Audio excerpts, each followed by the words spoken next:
श्री शिवाय नमस्तु भयम। दोस्तों, जैसा कि आप सभी लोग जानते हैं कि 27 नवंबर 2025 यानी गुरुवार को पड़ रही है मार्गशीर्ष मास की सप्तमी तिथि। और दोस्तों, यह वह तिथि है जो मार्गशीर्ष मास में पड़ने वाली सबसे बड़ी तिथि है, क्योंकि यह गुरुवार के दिन पड़ रही है और इसका बहुत ही बड़ा और विशेष महत्व होता है। पूज्य गुरु जी ने कहा है कि अगर कभी भी मौका लग जाए और मार्गशीर्ष महीने की सप्तमी तिथि गुरुवार को पड़ जाए तो आप लोगों को 7 चने की दाल वाला उपाय तो अवश्य ही करना चाहिए। इन दोनों का संयोग बहुत ही कम आता है।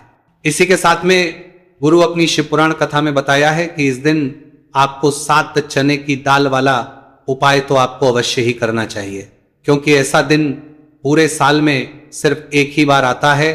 और दोस्तों, आप सभी लोग जानते हो कि गुरुवार सप्तमी तिथि का अगर सबसे बड़ा कोई उपाय है तो वह 7 चने की दाल वाला उपाय है। तो दोस्तों, गुरुवार सप्तमी तिथि के दिन आप लोगों को इस 7 चने की दाल वाला उपाय को जरूर करना है। बहुत लोग होंगे जिन लोगों ने इस उपाय को ना किया हो, मतलब पूरा साल निकल गया, उन्होंने किसी भी दिन इस 7 चने की दाल वाला उपाय को ना किया हो। पर दोस्तों, आपके पास एक आखिरी मौका बचा हुआ है, जो कि 27 नवंबर गुरुवार सप्तमी तिथि के दिन है। इस दिन आप लोगों को इस वाले उपाय को जरूर कर लेना है। भले ही आपने पूरे महीने भर इस उपाय को ना किया हो, पर अगर आपने इस मार्गशीर्ष महीने के गुरुवार सप्तमी तिथि के दिन अगर इस वाले उपाय को कर लिया तो आपको इस उपाय को करने का वो फल मिलेगा जिसकी आपने कभी कल्पना भी नहीं करी होगी। इसीलिए आप लोग इस वाले उपाय को एक बार जरूर कर लेना है, ताकि आप लोगों के हाथ से यह मौका ना जा सके और आपको इस उपाय को करने का फल मिल सके। दोस्तों, ये उपाय पंडित जी ने अपनी अभी की ही श्री शिव महापुराण की कथा में बताया है जी। इस उपाय को आज हम आपको बहुत अच्छे से समझाने वाले हैं। इस वीडियो को देखने के बाद इस उपाय को समझने के आपको कोई और वीडियो को देखने की जरूरत नहीं पड़ेगी। तो चलिए दोस्तों, उपाय को शुरू करते हैं। देखिए, यह इस मार्गशीर्ष महीने के गुरुवार सप्तमी तिथि के दिन ये इतना खास होता है, इतना महत्वपूर्ण होता है। देखा गया है कभी कभी बड़े बड़े पूजा पाठ अनुष्ठान से जो मनोकामना पूर्ण नहीं होते, वो मार्गशीर्ष महीने की गुरुवार सप्तमी तिथि के दिन एक छोटे से उपाय करने से ही आपकी मनोकामना पूर्ण हो जाती है। और बहुत सारे ने इस उपाय को किया भी है और उनको इस उपाय को करने का फल भी जरूर मिला है। अगर आप लोग भी इस उपाय को करना चाहते हैं तो आप इस उपाय को पहले अच्छे से समझ लेना, सुन लेना, उसके बाद करना। आपको इस उपाय का फल जरूर मिलेगा। और इस उपाय को कर लेने से आपके घर में चाहे किसी भी प्रकार की दुख और समस्या क्यों ना चल रही हो, आपको उसका कारण भी नहीं पता है कि भाई ये समस्या किस कारण से चल रही है। उसका कुछ भी कारण हो सकता है, जैसे पितृदोष हो सकता है या किसी भी तरह का मंगल दोष भी सकता है। तो इस दिन आप लोगों को ये वाला उपाय कर लेना है। ये एक ऐसा उपाय है जिस उपाय को अगर किसी विशेष दिन पर किया जाए तो भाई उस विशेष दिन का जो है वो तो हमें मिलता ही मिलता है, पर हमने उस दिन पर इस उपाय को किया है तो हमें उससे भी बड़ा फल मिलता है, और फल बहुत जल्दी मिलता है, क्योंकि आप इस उपाय को बहुत ही बड़े और विशेष दिन पर कर रहे हो। तो चलिए अब उपाय के बारे में बात करते हैं, लेकिन उससे पहले आप लोगों को यह जानना आवश्यक है कि आखिर यह उपाय किस समय करना है, किसको करना है और कैसे करना है। तो चलिए हम आगे आपको वीडियो में एक एक करके बता देते हैं। लेकिन उससे पहले अगर आप लोग हमारे चैनल पर पहली बार आए हैं या फिर मेरी आवाज आज पहली बार सुन रहे हैं तो हमारे चैनल को सब्सक्राइब जरूर कर लेना और इस वीडियो को लाइक करके कमेंट बॉक्स में श्री शिवाय नमस्तु भयम ओम नमः शिवाय जरूर टाइप कर देना। तो दोस्तों, इस 7 चने की वाला उपाय को हमें इस गुरुवार सप्तमी तिथि के दिन कैसे करना है, किसको करना है, किस समय करना है और कहां पर करना है, ये सारे सवालों के जवाब आपको इस वीडियो में मिल जाएंगे। और जो ये वीडियो देखेगा भाई, उसको 7 चने की दाल वाला उपाय जरूर करने के लिए करना चाहिए, क्योंकि इस दिन एक चने की दाल का भी बहुत ही बड़ा और विशेष महत्व होता है। और जब बात आ जाए 7 चने की दाल वाला उपाय की, तो ये सोने पे सुहागा वाली बात हो जाती है और ये एक बहुत ही बड़ा उपाय हो जाता है इस गुरुवार सप्तमी तिथि का। तो अब दोस्तों, इस 7 चने की दाल वाला उपाय को आखिर करना किसको है, सबसे पहले हम लोग वो बात जान लेते हैं। तो देखो, घर की जो बड़ी माताएं बहनें होती हैं, उन माताओं बहनों में से कोई भी एक बड़ी माता बहन इस वाले उपाय को कर सकती है। और दोस्तों, अगर आप चाहें तो अपने घर में से सभी सदस्यों को भी इस उपाय को करवा सकते हैं। अगर किसी व्यक्ति की खुद की कोई मनोकामना है, खुद की कोई दुख और है जो कि वो अपने लिए ही करना चाहता है, इस वाले उपाय को तो वो खुद अपने लिए भी कर सकता है।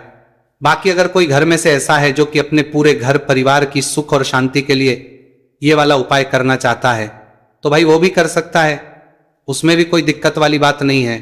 कहने का मतलब यह है कि इस उपाय को हर एक सदस्य भी कर सकता है और पूरे घर परिवार के सदस्य के लिए घर की बड़ी माताओं बहनों में से कोई एक माता बहन भी कर सकती है। माताएं बहनें अगर घर में उपस्थित ना हो या वह उपाय ना कर पा रही हो तो फिर घर का कोई बड़ा सदस्य भी इस 7 चने की दाल वाला उपाय को कर सकता है, चाहे फिर वो पुरुष ही क्यों ना हो, उसमें कोई भी दिक्कत वाली बात नहीं। उसके बाद में दोस्तों जो अगला प्रश्न निकल कर आता है वो ये आता है, इस उपाय को लेकर के आखिर इस उपाय को हमें किस समय करना है, सुबह के समय करना है कि शाम के समय करना है। तो देखो इस वाले उपाय को आप लोग सुबह के समय भी कर सकते हो और शाम के समय प्रदोष काल में भी करते हो। अब अगर आप पूछो कि भाई सब सबसे उत्तम समय कौन सा रहेगा इस 7 चने की दाल वाला उपाय को करने का, तो हम आपसे बस यही कहेंगे कि इस उपाय को आप सुबह के समय करेंगे तो ज्यादा बेहतर होगा। बाकी अगर प्रदोष काल शाम के समय भी करेंगे तो भी अच्छा होगा, उसमें कोई भी दिक्कत वाली बात नहीं। तो अब दोस्तों जो अगली सबसे बड़ी और महत्वपूर्ण बात आती है वो ये आती है कि सुबह अगर हम उपाय को तो हमें कितने बजे से लेकर कितने बजे तक के बीच में करना है और शाम के समय प्रदोष काल में करेंगे तो हमें कितने बजे से लेकर कितने बजे के बीच में करना है। तो देखो सुबह जितनी जल्दी हो सके आप उपाय को करने की कोशिश करना। बाकी अगर किसी कारणवश लेट भी हो जाओ, थोड़ी देर भी हो जाए तो 10 या 11 बजे तक भी आप उपाय कर लेना, पर 12 बजे से ज्यादा देरी ना हो, ठीक है, इस बात का ध्यान रखना। उसके बाद दोस्तों अगर शाम के समय प्रदोष काल की बात करें, प्रदोष काल का जो समय है होता है वो शाम के 6 बजे से शुरू हो जाता है। मतलब शाम के 6 बजे से लेकर 7 बजे के बीच का जो समय होता है यह समय प्रदोष काल का समय होता है। तो आप इस उपाय को 7 या 8 बजे के बीच में भी कर सकते हो। मतलब शाम के 6 बजे से रात 8 बजे के बीच में आप कभी भी इस वाले उपाय को कर सकते हो, उसमें कोई भी दिक्कत वाली बात नहीं। चलिए जानते हैं उस विशेष उपाय के बारे में। देखिए दोस्तों पूज्य गुरु जी की कथा के अनुसार ही इस उपाय को आपको बहुत ही विस्तार से समझाने का प्रयास करेंगे, लेकिन उससे पहले वीडियो को लाइक करें। देखिए इस वीडियो में हम पूज्य गुरु जी द्वारा बताए गए 3 सबसे अचूक उपायों के बारे में जानेंगे जो आपको सिर्फ और सिर्फ गुरुवार की सप्तमी की तिथि पर ही करने हैं। पूज्य गुरु जी ने बताया है कि जो भी व्यक्ति इन उपायों को कर लेता है उसके जीवन से समस्त परेशानियां दूर हो जाती है। तो चलिए जानते हैं गुरु जी द्वारा बताए गए पहले खास उपाय के बारे में। देखिए गुरु जी ने बताए हैं कि गुरुवार के दिन किया जाने वाला यह उपाय सबसे सर्वश्रेष्ठ है। इस उपाय के लिए आपको मात्र 1 लोटा शुद्ध जल लेना है। जल आपको तांबे के पात्र के अंदर लेना है। इसी के साथ में आपको मात्र 1 गुड़ का टुकड़ा लेना है और इसी के साथ में आपको लेनी होगी 7 की दाल। देखिए चने की दाल को लेते समय ध्यान रखना है कि यह खंडित नहीं होनी चाहिए। यह चने की दाल जब भी हम गुरुवार के दिन शिवलिंग पर अर्पित करते हैं तो इससे हमारे जीवन के बड़े से बड़े संकट समाप्त होते हैं। अगर हमारे हाथ में धन प्राप्ति की लकीरें नहीं है, अगर हमारे जीवन में दुर्भाग्य के अलावा कुछ है ही नहीं, तो गुरुजी ने कहा है कि हम इस व्यासपीठ से आपको यकीन दिलाते हैं कि गुरुवार के दिन जब भी आप की दाल वाला यह उपाय करते हैं तो इससे महादेव आपके हाथ की लकीरों को भी परिवर्तित कर देते हैं। तो दोस्तों ये तीनों ही सामग्री लेकर के आपको पहुंच जाना है भगवान शिव के मंदिर में। देखिए गुरुजी ने बताया है कि इस उपाय को आप सुबह से लेकर के शाम तक किसी भी समय कर सकते हैं। देखिए शिव मंदिर पहुंचने के बाद आप जो 1 गुड़ का टुकड़ा लेकर के गए हैं, सबसे पहले तो आपको उसे जल के पात्र के अंदर डाल देना है और आपको महादेव का स्मरण करते हुए यह 1 लोटा जल धीरे धीरे शिवलिंग पर अर्पित करते जाना है। साथ ही साथ आपको श्री शिवाय नमस्तुभयम इस मंत्र का भी जाप करते रहना है। कम से कम 11 बार आपको इस मंत्र का जाप अवश्य करना है। अब दोस्तों आपके पास जो चने की दाल है उन्हें आपको एक एक करके शिवलिंग पर अर्पित करते जाना है। चने की दाल आप एक एक करके भी समर्पित कर सकते हैं और एक साथ भी शिवलिंग पर अर्पित कर सकते हैं। देखिए चने की दाल को समर्पित करने के बाद आपको बृहस्पति शवर महादेव से प्रार्थना कर लेनी है कि हमारे जीवन में जो भी संकट समस्या चल रही है, हम जो भी कार्य करते हैं उसमें हमें बार बार असफलता मिलती है, रुकावटें संकट जीवन में लगातार बने हुए हैं, चारों तरफ से सिर्फ और सिर्फ निराशा ही हाथ लग रही है, तो अपने दुर्भाग्य को दूर करने के आपको बृहस्पति शवर महादेव से प्रार्थना कर लेनी है। पूज्य गुरु जी ने कहा है कि इस गुरुवार के दिन यह चमत्कारी उपाय करके देख लेना और आप स्वयं देखेंगे कि 1 या 2 महीने के अंदर आपके जीवन का जो दुर्भाग्य है वो समाप्त होना प्रारंभ हो जाएगा। अब दोस्तों हम जान लेते हैं दूसरे विशेष और चमत्कारी उपाय के बारे में। देखिए, इस उपाय के लिए आपको मात्र एक तुलसी जी की लकड़ी लेनी होगी। अगर आपके पास पहले से ही तुलसी जी की लकड़ी है तो उसका उपयोग आप कर सकते हैं, और यदि आपके घर में तुलसी जी का पौधा सूखा हुआ है तो वहां से भी आप तुलसी जी की मात्र एक लकड़ी ले सकते हैं। देखिए, इस उपाय के लिए आपको मात्र एक मिट्टी का दीपक लेना है।